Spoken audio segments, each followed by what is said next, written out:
Welcome back after the break. नाज़रीन, अब बहुत ही इंपॉर्टेंट सेगमेंट है और इसलिए भी इम्पॉर्टेंट है क्योंकि जहां हम महंगाई की बात करते हैं ना, वहां फिर नौजवान नस्ल की आप बात करें तो हर बंदा इस परेशानी में मुब्तला नज़र आता है कि जॉब्स नहीं है, डिग्रीज तो हैं, क्या करें, कैसे, अगर छोटे कम पैसे भी हैं तो उसमें हम किस तरह से अपना बिजनेस स्टार्ट कर सकते हैं। तो पाकिस्तान की तकरीबन 2/3 आबादी नौजवानों पर मुश्तमिल है और यही नौजवान मुल्क का, आपको पता है, सबसे बड़ा सरमाया भी है।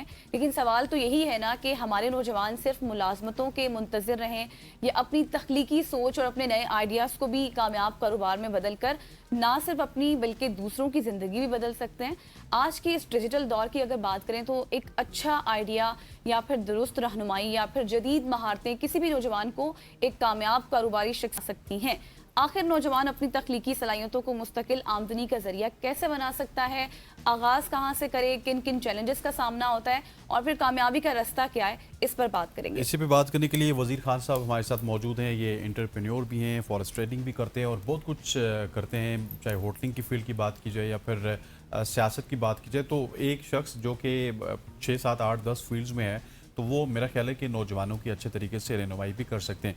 वज़ीर साहब, थैंक यू सो मच हो जाएंगे। सबसे पहले तो मुझे बताइएगा कि पाकिस्तान में नौजवानों की एक बहुत बड़ी तादाद है जो कि आए दिन यूनिवर्सिटी से निकल रहे हैं, डिग्रीज लेके भी निकल रहे हैं, लेकिन उस तरह से शायद जॉब अपॉर्चुनिटीज़ भी नहीं है और वो अपने बिजनेस भी अगर करना चाहते हैं, आइडियाज़ भी उनके पास है, तो उस तरह से उसको अवेल नहीं कर पाते या फिर अपॉर्चुनिटी को ग्रैब नहीं कर पाते। इसकी सबसे बड़ी वजूहत क्या है? First of all, thank you, Hasnain and Ghazal, MBA News for having me here.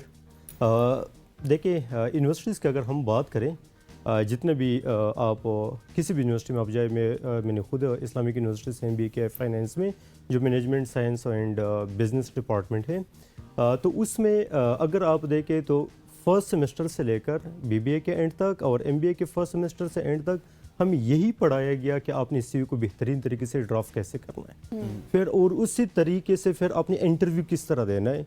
Means from day first to day last हमें यही सिखाया गया, यही पढ़ाया गया, यही प्रैक्टिस करवाया गया कि आपने मुलाजिम कैसे बनना है, आपने जॉब कैसे अवेल करनी है, आपने वहाँ पर जो है ना नौकरी कैसी करनी है, 9 to 5 वाली 20 से 25 हज़ार की नौकरी आपने कैसे हासिल करनी है।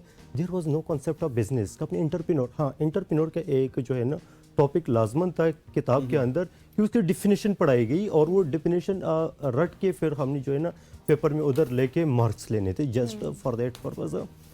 तो आई थिंक सो कि हमारी जो जॉब वाली कॉन्सेप्ट है ये इस मुल्क को आ रहा है। जिस तरह आपने बात की कि पाकिस्तान का बहुत बड़ा जो हिस्सा है वो नौजवानों के ऊपर मुश्तमिल है। अगर हमारे नौजवान में 90% बेरोज़गार है तो ये आपको स्ट्रीट क्राइम्स, दहशतगर्दी, ठीक है, इस तरह के जो बहुत सारी बुराई है जिससे हमारा मुल्क मुतासर है वो लेकर आता है।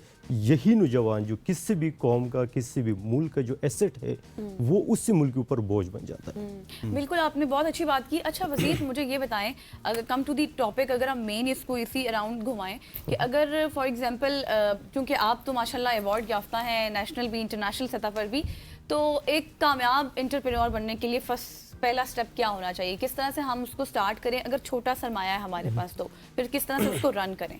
अब मेरे ख्याल में 3 चीज़ें ऐसी है कि किसी भी एंटरप्रेन्योर के पास वो होना ज़रूरी है। The number 1, mindset.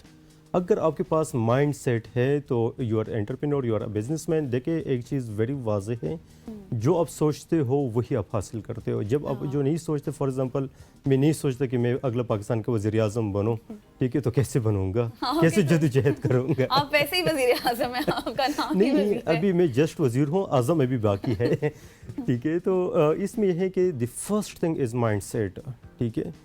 तो दूसरी चीज़ ये है कि आपका सराउंडिंग क्या है, आप किन लोगों के बीच बैठते हो, ठीक है। अगर देखिए, अगर आप जॉब होल्डर्स के बीच बैठते हो तो you will be thinking about how to secure a job और कहाँ जॉब में सिक्योर करो।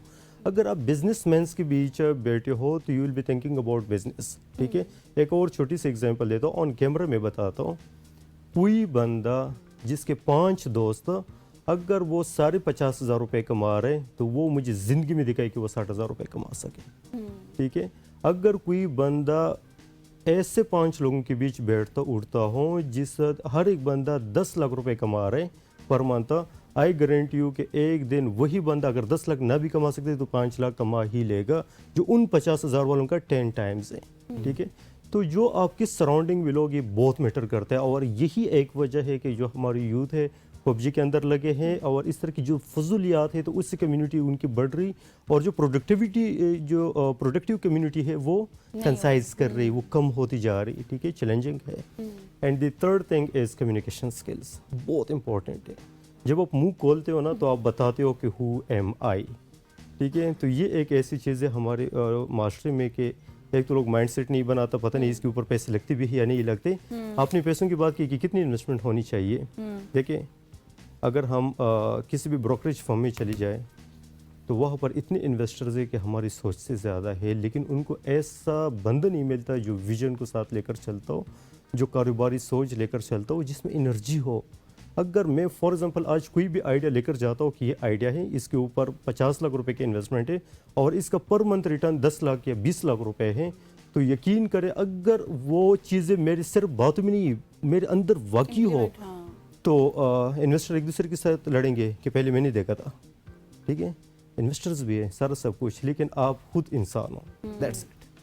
اچھا یہ بھی ہے، لیکن مجھے یہ بتائیے گا کہ کچھ اس طرح کے لوگ بھی ہوتے ہیں کہ جو کہ ان کی اس طرح کی ایسا کمیونٹی نہیں ہوتی ہے، وہ کمیونٹی میں بیٹھتے نہیں ہیں، وہ صرف کام کرتے ہیں، پھر فیملی اورینٹیڈ ہوتے ہیں، یا پھر اسپیسیفک 3-4 لوگ ہیں لیکن وہ شاید ان سے بزنس کی یا جابس کی بات نہیں کرتے ہیں. اور کچھ ایسے لوگ ہیں جو کہ فیئر میں بھی رہتے ہیں یار کہ میں اگر اس کمپنی میں بیٹھوں گا جہاں پہ آپ نے کہا کہ کوئی 10 لاکھ کماتا ہے، 15 لاکھ کماتا ہے، اور میں کوئی اگر 25,000 روپیہ کما رہا ہوں، تو ایک احساس کمتری کی وجہ سے بھی وہاں پہ نہیں بیٹھتے.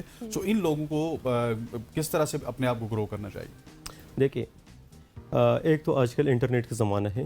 ٹھیک ہے، جو فری لانسر ہے اس کو بھی میں کہتا ہوں کہ ایک یہ انڈیویجول بزنس مین ہے. جو پہلے زمانے میں اگر ہم دیکھیں تھوڑا سا 10 سال 20 سال یا 30 سال پہلے ہم جائے گاؤں دیہات میں دیکھیں تو لوگ اپنی زمینیں زیورات بیچ کے تو وہ اپنے بچوں کے لیے بھائیوں کے لیے وہ ویزا خریدتے تھے کہ یہ ابراڈ جائیں. ٹھیک ہے، وہ ادھر درہم، ریال، ڈالر، یورو، پاؤنڈ میں پیسے کما کر پاکستان بھیجیں، اور وہ اس سے لاکھوں روپے کا خرچے کرنے کے بعد جب وہ جاتے تھے تقریباً 5 سال بعد پاکستان، کوئی 6 سال، کوئی 10 سال بعد پاکستان آتے تھے، تو وہ انہی کرنسیز میں کما کر پاکستان لاتے تھے.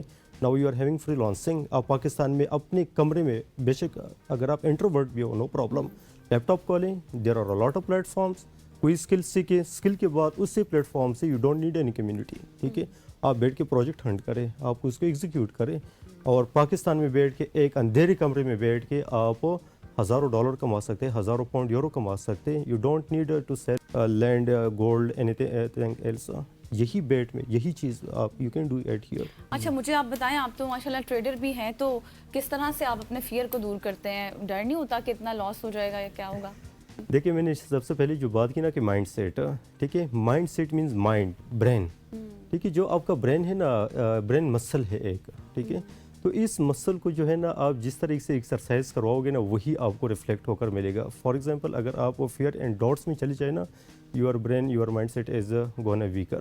ٹھیک ہے، اگر اس کو آپ ایک ویژن کے ساتھ، ایک بلیف کے ساتھ، ایک جو ہے نا خود اعتمادی کے ساتھ ٹرین کرنا سٹارٹ کر دیں تو پھر یہ ڈر والا اور یہ لاس والا یہ نہیں، بلکہ جہاں پر اگر 10 روپے کا لاس والا خوف ہے تو وہاں پر 20 روپے والا ریوارڈ بھی پڑا ہے. تو اگر آپ 20 روپے والا ریوارڈ کا سوچیں گے تو وہی آپ کو ملے گا. اگر 10 والا لاس کا آپ خوف زدہ ہوں گے تو 2 کا لاس ہی ملے گا آپ کو. ٹھیک ہو گیا وزیر صاحب، thank you so much for coming. وزیر خان صاحب ہمارے ساتھ موجود تھے جو کہ بڑے اچھے طریقے سے نوجوانوں کو بتا رہے تھے کہ کس طرح سے ان کو کامیابی کی سیڑھیوں کو چڑھنا ہے. خواتین حضرات، یہاں پہ وقت ہو جاتا ہے ایک شارٹ سی کمرشل بریک کا. بریک لیتے واپس آتے ہیں ہمارے ساتھ.